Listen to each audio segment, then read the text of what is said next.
Здравствуйте, дорогие друзья! Я рада вас приветствовать на моем канале. Сегодня в данном видео я готовлю знаменитый, любимый миллионами с детства шоколадный торт «Черный принц». Торт этот готовится с очень нежными, влажными шоколадными коржами на кефире, со сметанным кремом. Сегодня я покажу идеальный просто его рецепт, без преувеличения.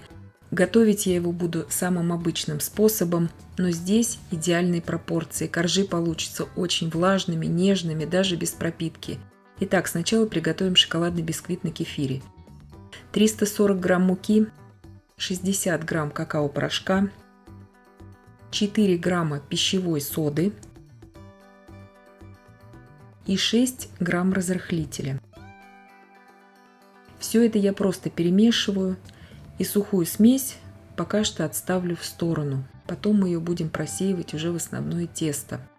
4 яйца комнатной температуры среднего размера. Добавляю туда щепотку соли, 16 грамм ванильного сахара. Взбиваю сейчас все это до состояния пены такой и добавляю туда сейчас 300 грамм сахара. Готовится это тесто очень просто и быстро.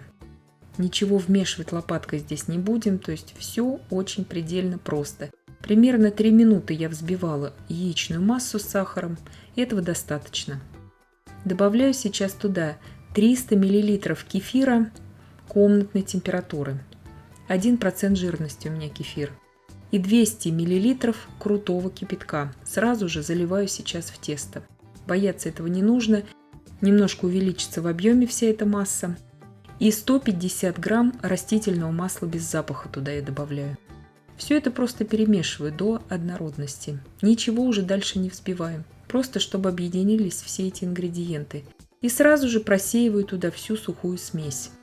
Духовка уже у меня разогрета на 160 градусов Цельсия. Просеивать обязательно здесь нужно все сухие ингредиенты, иначе у вас потом будут такие очень некрасивые белые вкрапления потом в шоколадном тесте. Сейчас на низких оборотах миксера все это перемешиваю до однородности, и тесто у меня уже готово. Две формы здесь у меня для выпекания. Это кольца кондитерские без дна, я их застилаю по обыкновению пищевой фольгой. И по 20 сантиметров в диаметре они у меня. Разливаю тесто. Тесто достаточно жидкое, оно таким и должно быть. Разливаю в две формы, чтобы примерно количество теста было, конечно же, одинаковым. Убираю сейчас выпекаться на среднем уровне, режим вверх-вниз без конвекции. При температуре 160 градусов Цельсия буду выпекать в моей духовке примерно 45 минут. То есть температура невысокая, поэтому печется подольше, но бисквит получается просто бомбический, по-другому я сказать не могу. Бюджетный, очень нежный, буквально тающий во рту. Дверцу духовки во время выпечки, конечно же, не открываем. Прошло у меня время, шпажка выходит сухая и чистая. Сейчас, как только могу дотрагиваться до формы, сразу же извлекаю бисквиты из формы. И сразу же их можно нарезать. Он не требует отдыха в холодильнике, то есть сразу его можно брать в работу, этот бисквит. Если у вас нет двух форм, тогда следует приготовить маленькую порцию теста, выпекать сначала одну порцию, потом другую, потому что этот бисквит, он будет у вас тогда тяжелее подниматься. Но можете, в принципе, выпекать сразу все одним коржом, но так гораздо удобнее выпекать. Нежнейшие коржи, очень мало крошек от него при нарезании у этого бисквита. Если вы захотите выпекать, допустим, в форме 26 сантиметров в диаметре этот торт, потому что очень многие любят этот торт с детства, вам тогда следует всех продуктов просто брать вдвое больше. Нежнейшие коржи, шелковистые такие, буквально бархатные получаются и очень-очень бюджетные. Соды здесь я не советую брать больше, потому что у вас тогда будет такой привкус соды в тесте. И этого допускать не нужно, поэтому сразу же берем вот такую пропорцию, которую я вам показываю, именно с разрыхлителем. Шапочку обязательно оставляем, нам она нужна для посыпки тортика. По обыкновению всегда этот торт еще в советском детстве посыпался именно этой крошкой шоколадной.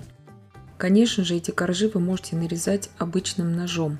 Я по обыкновению нарезаю кондитерской струной, мне так просто удобнее, но вы можете и ножом также нарезать. Я здесь подробно так показываю именно вот этот шоколадный бисквит на кефире. Я очень настоятельно советую его готовить. Вы можете не только в этот торт его использовать, но и в другие торты этот бисквит. Вы все останетесь в восторге. Настолько он бюджетный, неприхотливый, очень вкусный и всегда получается. Настоятельно советую его просто готовить. Попробуйте, у всех все получится. Буквально тающие во рту бисквиты. Я вот сейчас перекладываю их, просто для вас показываю, насколько они нежные. То есть, видите, они такие шелковистые прям получаются. И в то же время вот настолько они вкусные, как будто ты ешь уже какой-то тортик с шоколадным кремом, когда ты пробуешь сам бисквит. Очень советую его готовить, использовать. Просто очень бюджетная выпечка получается. Можно его кушать как самостоятельный десерт. Вот такой он нежный. И готовим быстрый крем. 400 мл очень холодных сливок для взбивания, 16 грамм загустителя для сливок, 16 грамм ванильного сахара туда добавляю и 50 грамм сахарной пудры. Взбиваю сейчас все до устойчивых пиков. Сливки с загустителем взбиваются очень хорошо и всегда все получится. Добавляю туда сейчас 400 грамм жирной сметаны, 30% жирности, тоже очень холодной, из холодильника. И все это просто взбиваю до однородности. Долго ничего здесь взбивать нельзя, иначе крем будет разжижаться у вас. Просто чтобы масса объединилась. Загуститель будет хорошо держать эту массу. Если вам это не бюджетно покажется, допустим, сливки, вы можете использовать также отвешенную сметану. Как отвешивать сметану? Огромное количество роликов есть в интернете. Просто поищите в поисковике, как отвесить правильно сметану. В моей стране, где я проживаю, и сливки для взбивания, и сметана, 200 мл сливок и 200 грамм сметаны, вот такой жирный, стоит одинаковую цену. Поэтому для меня этот крем по бюджетности выходит такой же, если бы я отвешивала сметану. Каждая страна имеет свои цены, и смотрите уже по своим ценам. Но этот торт обязательно делаем всегда со сметанным именно кремом. Сейчас на каждый корж я использую по 200 грамм крема. Я отвешиваю каждую порцию крема на весах, так мне просто удобнее работать. Особенно для новичков я всегда советую отвешивать крем в прослойку. У вас тогда будет ровный, аккуратный тортик, и вам самим будет приятно вот так работать сразу. А остаток крема я буду использовать на покрытие торта сверху и с боков. Я собрала все коржи, ставлю сейчас в кольцо этот тортик. Если у вас нет ацетатной пленки, вот как я сейчас ее использую, вы можете просто хорошие канцелярские папки использовать для этого. Ставлю в кольцо, сейчас покрою верхний слой еще небольшим слоем крема. И вы, наверное, уже обратили внимание, что коржи я абсолютно ничем не пропитывала. Эти коржи очень влажные получаются. Крем сметанный тоже дает свою влагу, поэтому коржи не пропитываем. И оставшимся кремом я покрываю верх торта, потому что неудобно было бы уже с этим кремом ставить в кольцо все это.